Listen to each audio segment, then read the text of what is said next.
Hello friends, આજની આપણી recipe છે હેલ્ધી આઈસ્ક્રીમ. તો આપણે સૌ પ્રથમ એક બાઉલમાં કાજુ લઈ લેવાના છે, બદામ લઈ લેવાની છે, ઓટ્સ લઈ લેવાના છે.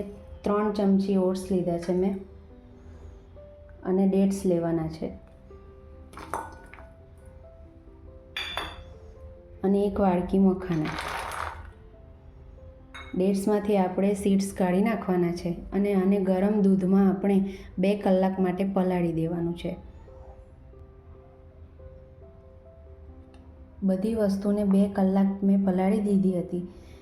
આ બધી સોફ્ટ થઈ ગઈ છે, અને આપણે બદામમાંથી છિલકા ઉતારી દેવાના છે. એક મિક્સર જારમાં આપણે આ બધી સામગ્રીને લઈને ક્રશ કરી લેવાની છે. આપણી આઈસ્ક્રીમ આજે સુગર ફ્રી છે, જે કોઈ પણ ખાઈ શકે છે. ડાયટવાળા પણ ખાઈ શકે છે ને સુગરવાળા પણ ખાઈ શકે છે. આ મિશ્રણને લીધા બાદ આપણે એમાં મિલ્ક પાવડર ઉમેરવાનો છે, અને આપણે ચોકલેટ આઈસ્ક્રીમ બનાવીએ છીએ એટલે આપણે એમાં ચોકો પાવડર લેવાનો છે. મેં સુગર ફ્રી લીધો છે. કોકો પાવડરની આપણે 2 ચમચી નાખી દીધી છે.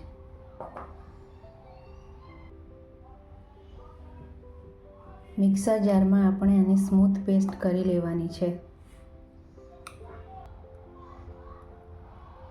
એક એરટાઇટ ડબ્બામાં આપણે આને કાઢી લેવાનું છે.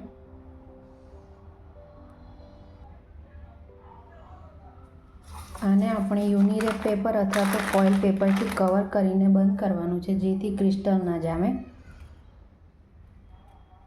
આને આપણે 6 થી 8 કલાક માટે ફ્રીઝરમાં મૂકી દેવાનું છે. તો 6 કલાક બાદ હવે આપણો ટેસ્ટી એન્ડ યમી આઈસ્ક્રીમ રેડી છે, એકદમ સોફ્ટ અને ક્રીમી.